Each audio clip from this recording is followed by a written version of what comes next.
नमस्कार साथियों, परिहार क्लासेस में आपका स्वागत है।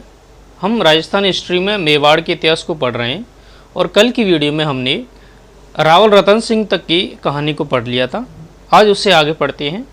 तो उनके ही जो रावल रतन सिंह थे उनके ही वंश में आगे जन्म लेते हैं कौन? राजा जैसा। राजा का नाम क्या था? जैसा। इनको हरा देते हैं कौन? राणा हम्बीर, और चित्तौड़ को अपने कब्जे में ले लेते हैं। ठीक है, ये कौन थे? जो सिसोदिया शासक थे ना, सिसोदिया वंश की स्थापना हुई थी, वहाँ से आ जाते हैं यहाँ पे। ठीक है, सिसोदा गांव से। तो जो हम्मीर देव हैं वे जैसा को हरा करके यहाँ पर आ जाते हैं। हम्मीर देव कौन थे? ये जो अरि सिंह थे उनके पुत्र थे। ठीक है, और ये क्या करते हैं? चित्तौड़ में आकर के सिसोदिया वंश की स्थापना करते हैं।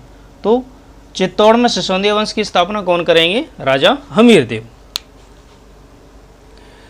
सभी शासक यहाँ के क्या फिर कहलाए? महाराणा कहे जाने लगे। ठीक है,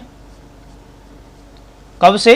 राणा हम्मीर देव के। पहले उनसे उनके नाम क्या कि राणा लगता था, अब उनके सामने महाराणा लगाया जाने लगा। फिर क्या होता है? जो दिल्ली सल्तनत थी वहाँ के सुल्तान थे मोहम्मद तुगलक, वे आक्रमण करते हैं चित्तौड़ पर, लेकिन उनके आक्रमण को ये विफल कर देते हैं। कौन? हम्मीर देव। हम्मीर देव के उपनाम भी हैं। उनको विषम घाटी पंचानन कहा गया है। एक तो रसिक प्रिया बुक है उसमें, और दूसरा जो कीर्ति स्तंभ है वहाँ पर इनको विषम घाटी पंचानन कहा गया है। आगे चल करके 1364 में इनकी मृत्यु हो जाती है। मृत्यु होगी 1364 में। ठीक है, फिर अगले राजा बनते हैं लक्ष्य सिंह, या राणा लाखा भी कहा जाता है उन्हें। ये हम्मीर के तो पौत्र थे, और हम्मीर के पुत्र थे कौन? क्षेत्र सिंह या खेता कहा गया, उनके पुत्र थे। तो आप कहानी समझेंगे। हम्मीर देव के बाद राजा बनते हैं कौन? क्षेत्र सिंह या खेता, और अगले राजा बनते हैं राणा लाखा जो कि क्षेत्र सिंह के पुत्र थे। ठीक है, ये क्या करती हैं? इनके शासनकाल में मगरा नामक जिले में जावर गांव था, वहां पर एक चांदी की खान मिलती है, और उस खान से यहाँ पर सीसा और चांदी का उत्पादन किया जाता है। तो चित्तौड़ काफ़ी समृद्धशाली बन जाता है, पैसा वगैरह हो जाता है। जो हम्मीर देव थे वे क्या करते हैं? अपनी वृद्धावस्था में जो मंढौर थी, मंढौर जोधपुर, वहाँ के राजा थे रणमल, उनकी बहन से शादी करते हैं। बहन का नाम क्या था? हंसाबाई। ठीक है, कहानी समझिए। अपनी वृद्धावस्था में मंढौर के राजा रणमल की बहन हंसाबाई से वे शादी करते हैं, और उनका जो किसका? हम्मीर देव का, राजा हम्मीर का या महाराणा हम्मीर का बड़ा पुत्र होता है कौन? चूड़ा, राव चूड़ा। राव चूड़ा ये प्रतिज्ञा ले लेते हैं, या वे वहाँ पर शर्त ये रख देती हैं कि हंसाबाई से जो पुत्र उत्पन्न होगा वही अगले चित्तौड़ का राजा बनेगा, यानी कि अगला राजा वही बनेगा चित्तौड़ का। तो हंसाबाई से एक पुत्र की उत्पत्ति होती है, या वे पुत्र को जन्म देती हैं जिसका नाम था मोकल। ठीक है, तो चूड़ा क्या करते हैं? जैसे ही लाखा की मृत्यु होती है, महाराणा लाखा की मृत्यु होती है, वे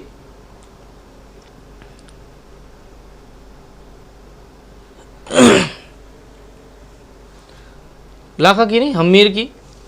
ठीक है, तो यहाँ पे मिस प्रिंट हो गई, हम्मीर की, लाखा ने हम्मीर।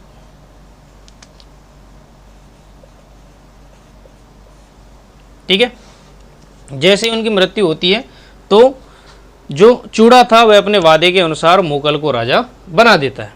ठीक है, अब जब राजा बनाया तो कई सारे विद्वानों ने, या वहाँ के, ये इम्पोर्टेंट है बहुत ही फैक्ट, चूड़ा को श्री राम का दर्जा दिया गया। ये कहा गया कि जिस प्रकार रघुकुल में श्री राम ने अपने छोटे भाई को अपना सारा राजपाट सौंप दिया था और स्वयं कुछ भी नहीं लिए थे, ऐसे ही चूड़ा ने भी अपने छोटे भाई को सारा राजपाट सौंप दिया है। मोकल कुछ कार्य करते हैं। एक तो जो समिद्धेश्वर मंदिर बन रहा था उनका जीर्णोद्धार करते हैं उसका, और द्वारिका नाथ जो कि एक विष्णु मंदिर है उसका निर्माण करवाते हैं। फिर क्या होता है, जो हम्मीर देव थे उनके एक पासवान होते हैं, पासवान के पुत्र थे दो, कौन, चाचा और मेरा, दो पुत्र थे। ये दो पुत्र मिलकर के क्या करते हैं, 1433 में मुगल की हत्या कर देते हैं। अब मुगल का बदला लेने के लिए जो यहाँ पर रणमल थे ना, मामा थे हंसाबाई के भाई, मामा क्या करता है, रणमल क्या करते हैं, चाचा और मेरा की हत्या कर देते हैं, किसकी, मुगल का बदला लेने के लिए। फिर आगे चल करके कहानी में महाराणा कुंभा नेक्स्ट राजा बनेंगे, जिसे हम अगली स्लाइड में देखेंगे। आप इसका स्क्रीनशॉट लीजिए, चलते हैं हम आगे।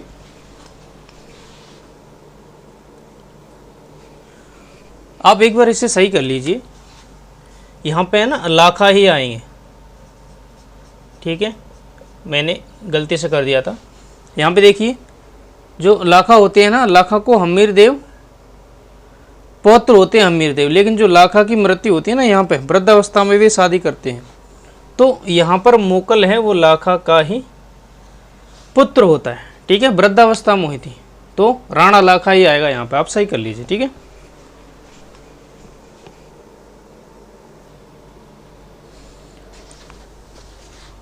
अब आगे के इतिहास में हम ये देखते हैं कि आगे चल करके नेक्स्ट राजा बनते हैं महाराणा कुंभा, जो कि अल्प आयु में बन जाते हैं 1433 में। इनके कुछ उपनाम हैं, जैसे कि इन्हें हिंदू सूरतराण कहा गया और अभिनव भट्टाचार्य कहा गया, ठीक है। इनके ही समय में सारंगपुर का युद्ध होता है 1437 में, जो कि मांडू का सुल्तान था महमूद, वो क्या है, चित्तौड़ पर आक्रमण कर देते हैं, लेकिन यहाँ पर कुंभा की जीत हो जाती है, वे विजयी होते हैं। युद्ध का कारण क्या था, जो कुंभा थे उनके चचेरे भाई थे, कौन, महपा पवार और एका, इनको मांग रहे थे वापस, क्योंकि इन्होंने इसे बंदी बना रखा था। तो सुल्तान के द्वारा जो महपा पवार और एका थे उनको बंदी बनाया गया था। कुंभा उनकी मांग कर रहे थे, इसी वजह से सुल्तान है वह मेवाड़ पर आक्रमण कर देते हैं और कुंभा की विजय हो जाती है। कुंभा इन दोनों को छुड़ा लेती है। इस जीत के अवसर पर खुशी के माहौल में चित्तौड़ में ही विजय स्तंभ का निर्माण किया जाता है। कब किया जाता है, 1440 में, जिसे कि कीर्ति स्तंभ कहा गया, और इसमें 9 मंजिला हैं, ठीक है, 9 मंजिल हैं, फ्लोर है, और हिंदू देवी देवताओं की इसमें मूर्तियां बनी हुई हैं, इसीलिए कीर्ति स्तंभ को भारतीय मूर्ति कला का विश्वकोश कहा जाता है। अब कुंभा थे वो बहुत ही कला प्रेमी थे, वो क्या करते हैं, चित्तौड़ में ही 32 तो किलों का निर्माण करवाते हैं। ये मंदिर बनवाते हैं, जैसे कि कुंभ श्याम मंदिर, आदि वराह मंदिर, कुंभ स्वामी मंदिर, एकलिंग जी मंदिर था उसका जीर्णोद्धार करवाते हैं, कुंभलगढ़ दुर्ग का निर्माण करवाते हैं, जिसके शिल्पकार कौन थे, मंडन थे। दुर्ग के भीतर ही जो चित्तौड़ दुर्ग था ना, उसके भीतर निर्माण करते हैं कटारगढ़ के किले का। कटारगढ़ क्या था, उनका निवास स्थान था। इन्हीं के समय में जो धरनक थे, धरनक के द्वारा रणकपुर के जैन मंदिरों का निर्माण करवाया गया। कुंभा ने ही अचलगढ़ का दुर्ग था उसकी प्रतिष्ठा को बढ़ाया। इनके कुछ ग्रंथ हैं, जैसे कि संगीत राज, रसिक प्रिया, सूड प्रबंध, कामराज, रतिसार, संगीत मीमांसा, वाद प्रबंध, संगीत सुधा, परिवार्तिक, चंडी शतक टीका, संगीत रत्नाकर टीका। इनके दरबार में कुछ विद्वान भी थे, जैसे कि सारंग व्यास जी थे, कान व्यास थे, रमाबाई थी जो इन्हीं की पुत्री थी, अत्रि भट्ट थे, महेश भट्ट थे, और सूत्रधार मंडन थे। फिर इनके ही समय में एक चंपानेर की संधि होती है। ये कुंभा है वो नहीं करते हैं। चंपानेर की संधि किनके बीच होती है, 2 लोगों के बीच में होती है। एक तो मालवा के सुल्तान महमूद खिलची के बीच, और दूसरे थे गुजरात के सुल्तान कुतुबुद्दीन। ये दोनों क्या करते हैं, मीटिंग करते हैं, जिसका कहा गया चंपानेर की संधि। कब होती है, 1456 में। क्यों करते हैं, ये कुंभा को हराना चाहते थे, इसलिए ये संधि करते हैं। क्यों करेंगे, क्योंकि देखिए यहाँ पर युद्ध हुआ था ना, सारंगपुर का युद्ध हुआ था। इसी का बदला लेने के लिए, यहाँ पर हराने के लिए दोनों जने आते हैं और अगले वर्ष 1457 को युद्ध होता है, किंतु कुंभा इन पर विजय प्राप्त कर लेते हैं। आगे चल कर के इनके पुत्र होते हैं, उनके पुत्रों में से एक होते हैं उदा, जो कि 1468 में कुंभा की हत्या कर देते हैं। यहाँ पर कुंभा की मृत्यु हो जाती है और उदा स्वयं शासन में आ जाते हैं।